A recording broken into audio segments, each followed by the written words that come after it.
नमस्कार दोस्तों, आप सभी का स्वागत है आपके अपने YouTube चैनल मानव जीवन में। दोस्तों, लाइफ में सभी आगे बढ़ना चाहते हैं और लाइफ में आगे बढ़ने के लिए हमें रोज ही कुछ नया सीखना चाहिए और आगे बढ़ना चाहिए।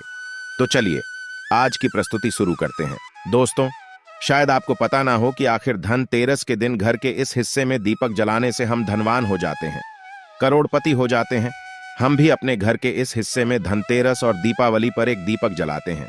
आप भी जलाएं और हो जाए शीघ्र ही धनवान। दोस्तों, 10 नवंबर को शुक्रवार के दिन धनतेरस पर रहा है। साक्षात इस दिन माता लक्ष्मी का आगमन हो रहा है। गलती से भी इस दिन को हाथ से मत जाने देना।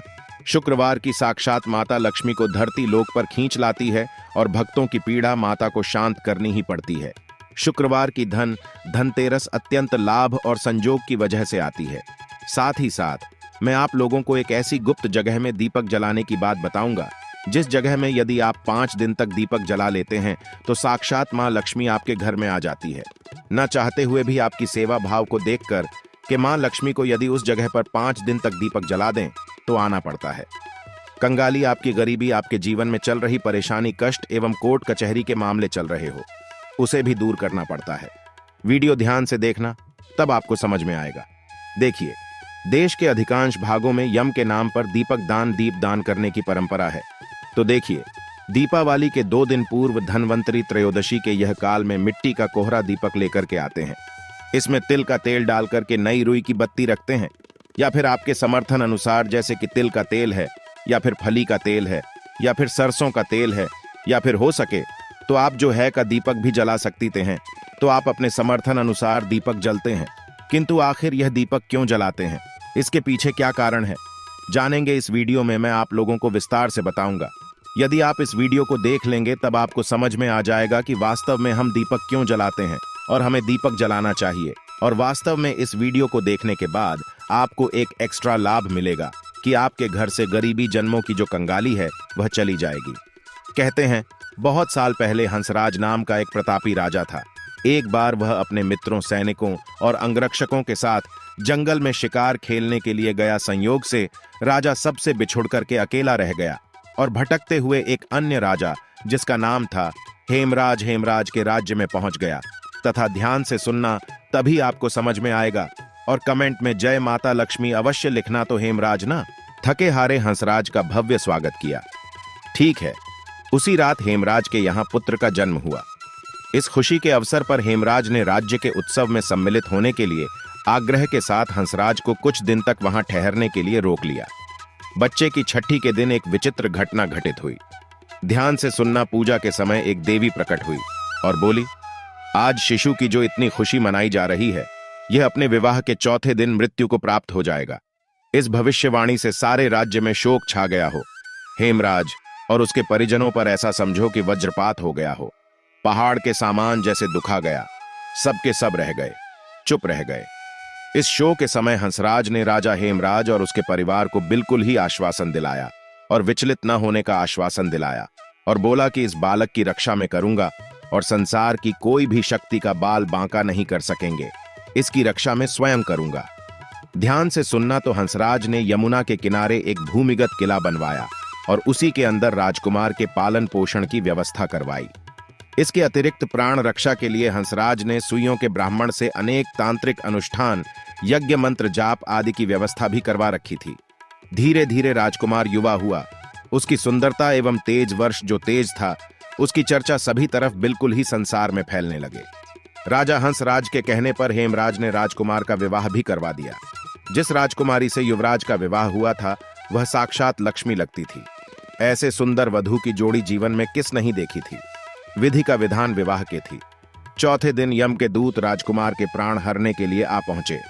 कथा ध्यान से सुनना दर्शकों। अब भी राज्य में मांगलिक समारोह ही चल रहा था कि राज परिवार और प्रजाजन खुशियां मनाने में मग्न थे कि राजकुमार और राजकुमारी की छवि देख करके यमदूत भी वहां पर आए और विचलित हो उठे। किंतु राजकुमार के प्राण हरण का अंतिम कार्य उन्हें करना ही पड़ा। यमदूत जिस समय राज के प्राण लेकर चले, उस समय ऐसा हलाहल मच गया, हाहाकार मच गया होने लगा। ऐसा दृश्य वहां पर उत्पन्न हुआ जिससे द्रवित होकर के यमराज के जो दूध थे वह भी रोने लगे।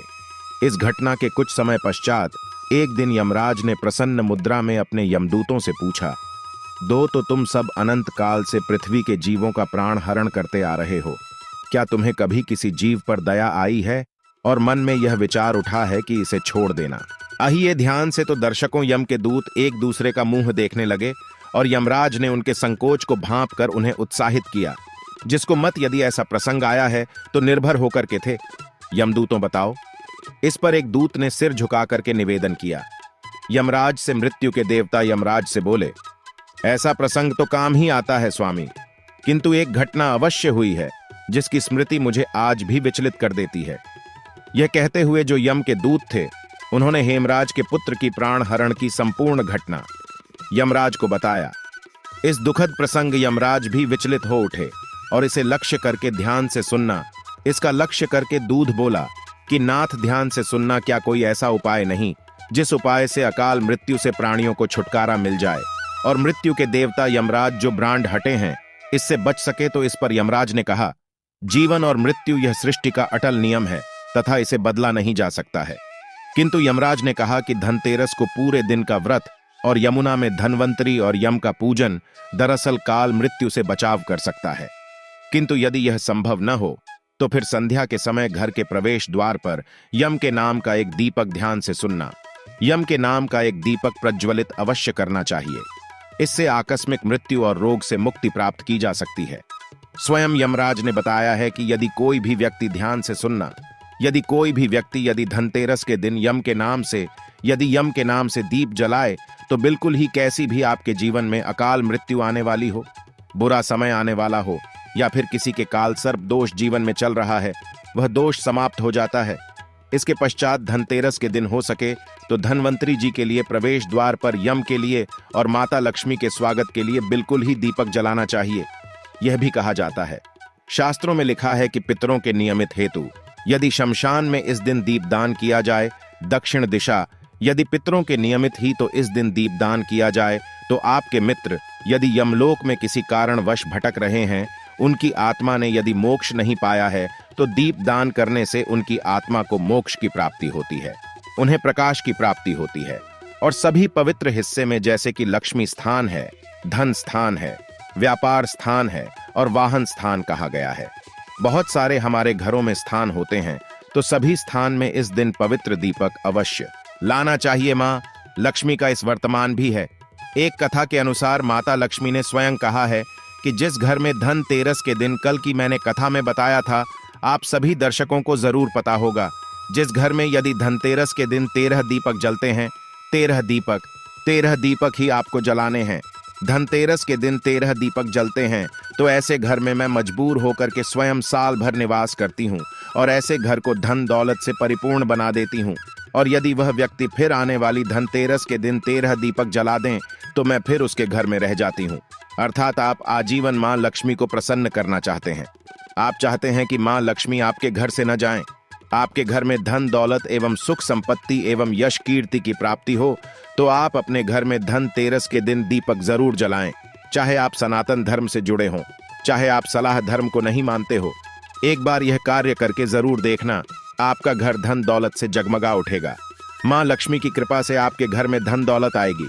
कभी कभी आपने होगा, ऐसे लोग होते हैं जिनके घर में यथार्थ धन दौलत होती है, किंतु ऐसे व्यक्ति को सुख एवं शांति प्राप्त नहीं होती है।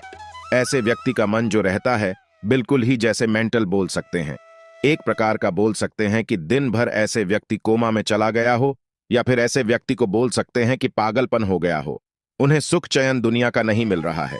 तो ऐसे व्यक्ति भी इस दिन उनके नाम से भी आप जो है 13 दीप दान कर देते हैं, आप में 13 दीप बढ़ा देते हैं, तो उनका जो मानसिक संतुलन बिगड़ चुका हो वह ठीक हो जाता है।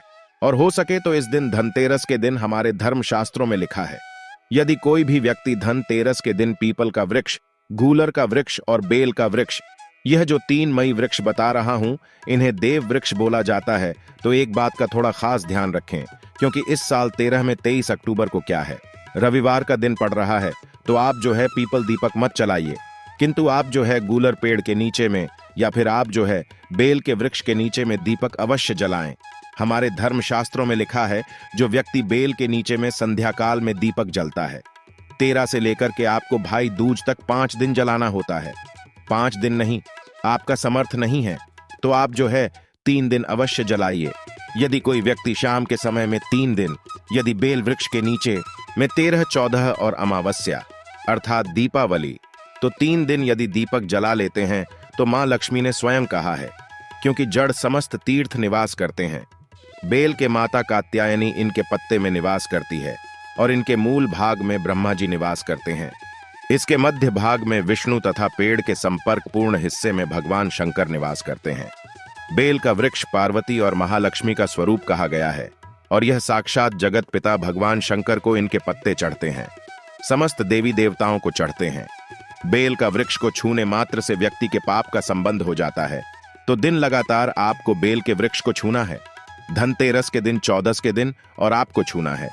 दीपावली के दिन कैसी भी आपके जीवन में, कैसा भी आपके शरीर में दोष चल रहा हो, आपके जीवन में कठिनाई चल रही हो, वो सारी कठिनाइयां दूर हो जाती हैं और 3 दिन लगातार आपको दीपक अवश्य जलाना है। बेल वृक्ष के नीचे में बिल्कुल ही आप खुद देखना, मां लक्ष्मी आपके घर में आकर के आपको किसी न किसी माध्यम से धन दौलत प्रदान करेगी। चाहे आपको रोजगार देगी, यह आपको व्यवसाय के माध्यम से धन प्रदान करेगी, किंतु किसी न किसी से आपके घर में 10 दिशाओं से धन आना शुरू हो जाएगा। आशा है कि आज की इस प्रस्तुति में बताई गई जानकारी आपको अच्छे से समझ आ गई होगी। आज के लिए बस इतना ही इस वीडियो में दी गई जानकारी। अगर आपको अच्छी लगी हो तो प्लीज हमारे चैनल मानव जीवन को सब्सक्राइब करें, लाइक करें और हमारे वीडियो में अंत तक बने रहने के लिए धन्यवाद।